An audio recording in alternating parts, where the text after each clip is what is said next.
What if you could begin each day not with the frantic grip of chaos, but with the steady hand of stillness? What if 5 seemingly small daily practices could fundamentally reshape how you think, how you feel, and ultimately, how you live forever? These aren't merely abstract ideas whispered through time.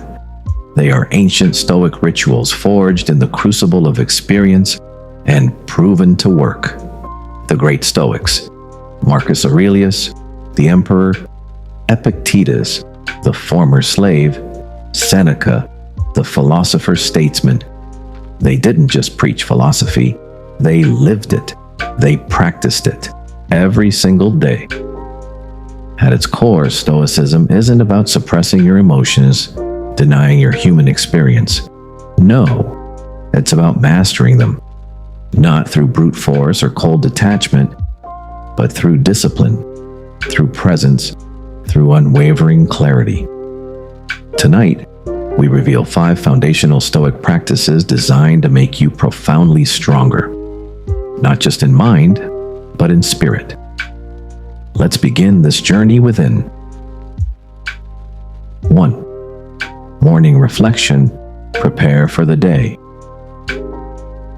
Before the world truly awakens, before its demands begin their clamor, the Stoic begins their day within. Marcus Aurelius, the philosopher-emperor, understood this deeply.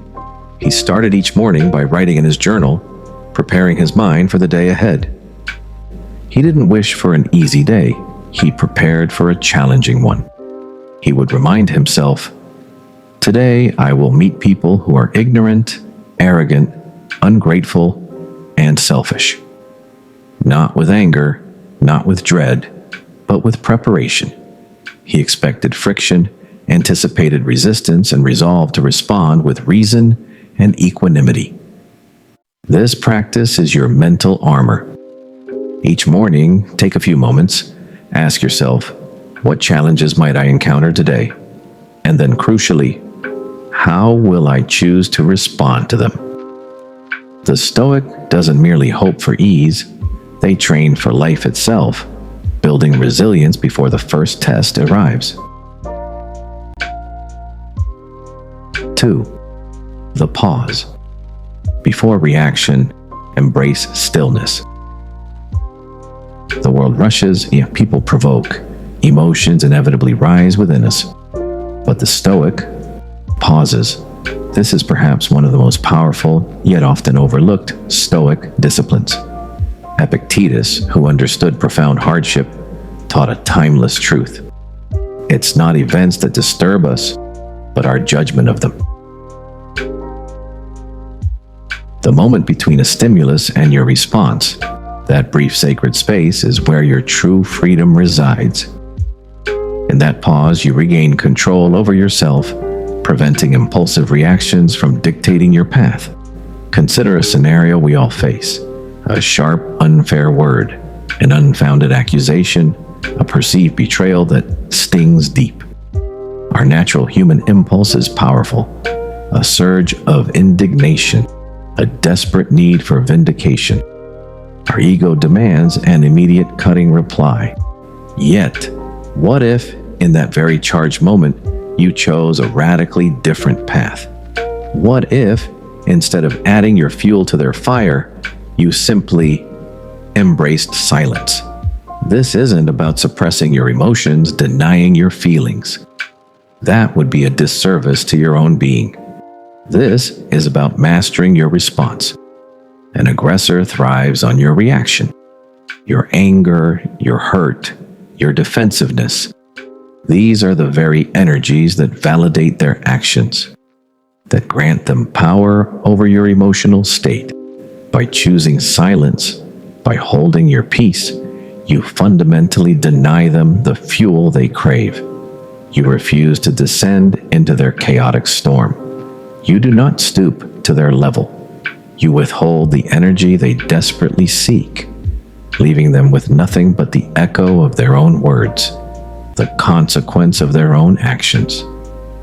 This isn't a passive surrender. It is a profound active withdrawal of your vital energy from a destructive exchange. you safeguard your inner peace, your dignity, and your emotional equilibrium. This quiet discipline connects directly to a universal principle: karma, the law of cause and effect. The cosmos observes, it registers, it balances. It does not require your vocal intervention, your emotional outburst, to ensure justice. In fact, your interference can often complicate or even delay this very process. By stepping back, by trusting in the unfolding of consequences, you permit the ripple of their actions to complete its cycle and return to its source, unimpeded by your emotional entanglement. In that powerful silence, you are not weak. You are a titan of inner strength. You become a beacon of calm amidst the storm, allowing karma to work its subtle, unerring justice. 3. Voluntary discomfort. Forge resilience. Seneca, though a man of immense wealth and influence, often chose to sleep on the floor, wear rough clothes, and eat plain food. Why? Not out of poverty, but out of purpose. He did it to train his mind to let go of fear, to detach from the seductive grip of luxury and the dread of losing it. This is the practice of voluntary discomfort. Once a day, choose a small discomfort. Turn off your phone for an hour. Skip a meal. Walk instead of drive. Take a deliberately cold shower. These aren't acts of self-punishment, but acts of self-mastery. Because once you deliberately face and overcome discomfort, once you stop fearing its sting, nothing external can truly control you. You liberate yourself from its tyranny. Comfort is a cage that makes us soft and dependent. Discomfort is a forge that hardens our spirit and sharpens our will. 4. Evening self-examination.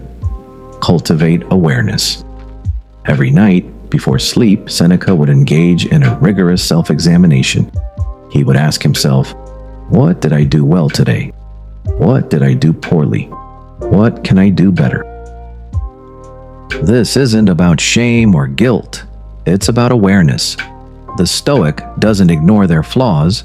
They meticulously refine them.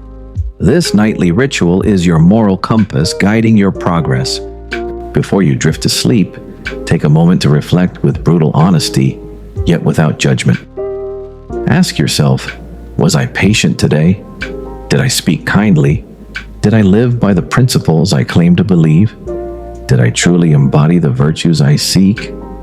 It's through these small, consistent improvements day by day that the Stoic path is walked, leading to continuous growth. 5. Memento mori, live with purpose. The fifth practice is perhaps the most profound. Memento mori, Latin for remember you must die. This isn't meant to inspire fear or morbid fascination. It's meant to make you awake. Marcus Aurelius wrote, "You could leave life right now. Let that determine what you do and say and think." This stark reminder isn't a morbid thought. It's a powerful catalyst for prioritization. Each day, remind yourself, life is not guaranteed. Tomorrow is not promised. So why waste today on worry, on petty ego, on lingering resentment? The fragility of life, when embraced, compels us to live with urgency, gratitude, and purpose. Memento mori isn't morbid.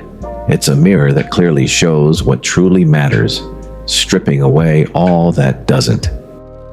5 simple yet profound practices. Morning reflection, the pause before reaction, voluntary discomfort, evening self-examination, and memento mori. Together, these disciplines build something truly unshakable within you. Not just fleeting wisdom, but an enduring inner peace.